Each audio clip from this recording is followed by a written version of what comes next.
इस देश का संविधान अमर रहना चाहिए। ये देश हमेशा समृद्ध रहना चाहिए और आज उसी की आवश्यकता है। मुझसे कई बार लोग कहते हैं कि अरे आप तो क्षत्रिय जाति में पैदा हुए, दिन रात आप पिछड़ों, दलितों, अल्पसंख्यकों की, मुसलमानों की लड़ाई लड़ते रहते हैं। सवाल इसका नहीं है कि कौन क्षत्रिय है कौन ब्राह्मण है।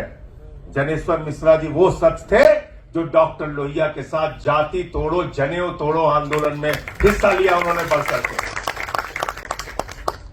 जनेऊ तोड़ो आंदोलन, जाति तोड़ो आंदोलन, ये समाजवादियों का आंदोलन था।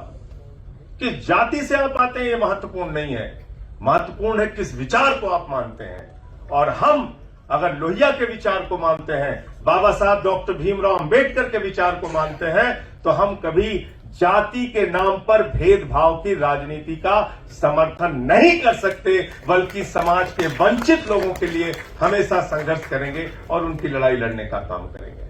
तो जब लाठी खाने की बात हो, जेल जाने की बात हो, मुकदमा लिखवाने की बात हो, तो कम से कम समाजवादी अपने आप को कहने वाला जो व्यक्ति है वो सबसे अग्रिम पंक्ति में रहना चाहिए।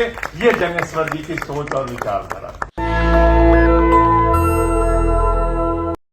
आज की सरकार हो या पहले कभी की सरकार हो, अगर कभी भी समाजवादियों को लड़ने के नाम पे ललकारा गया कि ऐसे करके तुम्हें ठीक कर देंगे, तो आज तक कोई ठीक नहीं कर पाया और मैं समझता हूं मरते दम तक हम लोगों को कोई ठीक नहीं कर पाएगा, कोई नहीं ठीक कर पाएगा। क्या हुआ मेरे साथ? जिंदगी में 25 पैसे की भी बेईमानी का कोई आरोप नहीं लगा सकता, लेकिन सिर्फ सरकार के खिलाफ बोलने की वजह से उठा के जेल में डाल दिया। और सवाल ऐसे ऐसे पूछते थे कि हंसी आती है।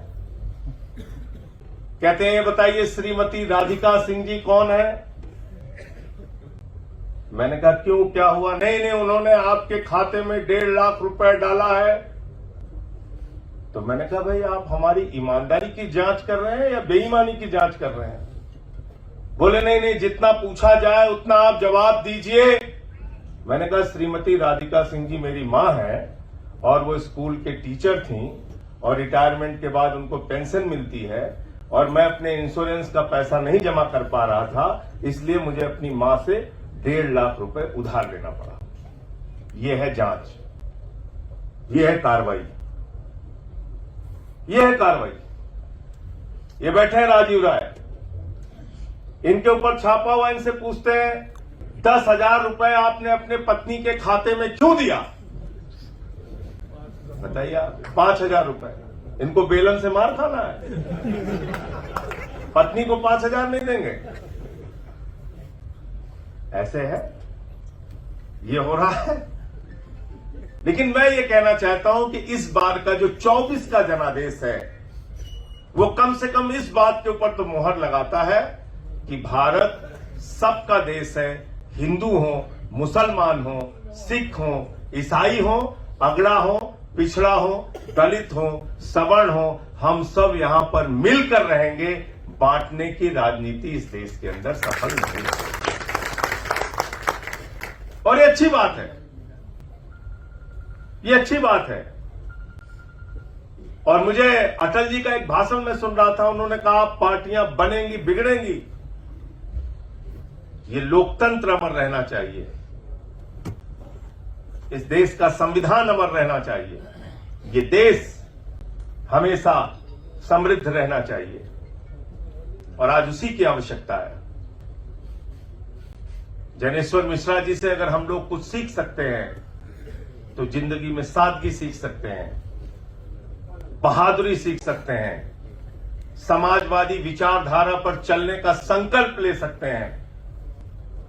मुझसे कई बार लोग कहते हैं कि अरे आप तो क्षत्रिय जाति में पैदा हुए, दिन रात आप पिछड़ों, दलितों, अल्पसंख्यकों की, मुसलमानों की लड़ाई लड़ते रहते हैं।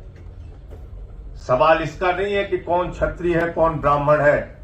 जनेश्वर मिश्रा जी वो शख्स थे जो डॉक्टर लोहिया के साथ जाति तोड़ो जनेऊ तोड़ो आंदोलन में हिस्सा लिया उन्होंने बढ़कर के। जनेऊ तोड़ो आंदोलन, जाति तोड़ो आंदोलन ये समाजवादियों का आंदोलन था कि जाति से आप आते हैं ये महत्वपूर्ण नहीं है, महत्वपूर्ण है किस विचार को आप मानते हैं। और हम अगर लोहिया के विचार को मानते हैं, बाबा साहब डॉक्टर भीमराव अंबेडकर के विचार को मानते हैं, तो हम कभी जाति के नाम पर भेदभाव की राजनीति का समर्थन नहीं कर सकते, बल्कि समाज के वंचित लोगों के लिए हमेशा संघर्ष करेंगे और उनकी लड़ाई लड़ने का काम करेंगे। और इसलिए अभी जो एक सुप्रीम कोर्ट का फैसला आया है उसमें क्रीमी लेयर का सवाल उठाया गया। माननीय सर्वोच्च न्यायालय का फैसला है, लेकिन मैं विनम्रता पूर्वक इस फैसले से असहमत हूं। क्रीमी लेयर का सवाल कहां से आएगा? क्या बाबा साहब डॉक्टर भीमराव अंबेडकर जी से ज्यादा पढ़े लिखे लोग हिंदुस्तान में थे? बहुत कम लोग थे जो उतने पढ़े लिखे थे, लेकिन जिस कुर्सी पर बैठते थे उसको गंगा जल से धुला जाता था। चपरासी उनको पानी नहीं देता था पीने के लिए। मौजूदा देश की राष्ट्रपति श्रीमती द्रौपदी मुर्मू जी को मंदिर के उद्घाटन में नहीं बुलाया जाता, संसद के उद्घाटन में नहीं बुलाया जाता, श्री रामनाथ कोविंद जी को मंदिर के शिलान्यास में नहीं बुलाया जाता। अखिलेश यादव जी एक मंदिर में दर्शन करने चले जाते हैं तो गंगा जल से धुला जाता है। ये इसी देश के अंदर हो रहा है। इसलिए आरक्षण का आधार कभी भी आर्थिक नहीं रहा, आरक्षण का आधार हमेशा जातिगत भेदभाव रहा है। और इसलिए इसके बारे में गहरी समीक्षा होनी चाहिए, जो फैसला अभी सुप्रीम कोर्ट का आया है। आज मैं सिर्फ एक ही बात कहना चाहूंगा कि जब तक ये देश रहेगा, जब तक लोकतंत्र रहेगा, तानाशाही के खिलाफ, जोर और जास्ती के खिलाफ लड़ने वाले लोगों की तादाद रहेगी। और उन लड़ने वाले लोगों में समाजवादी विचारधारा के लोग अग्रिम पंक्ति में खड़े होंगे।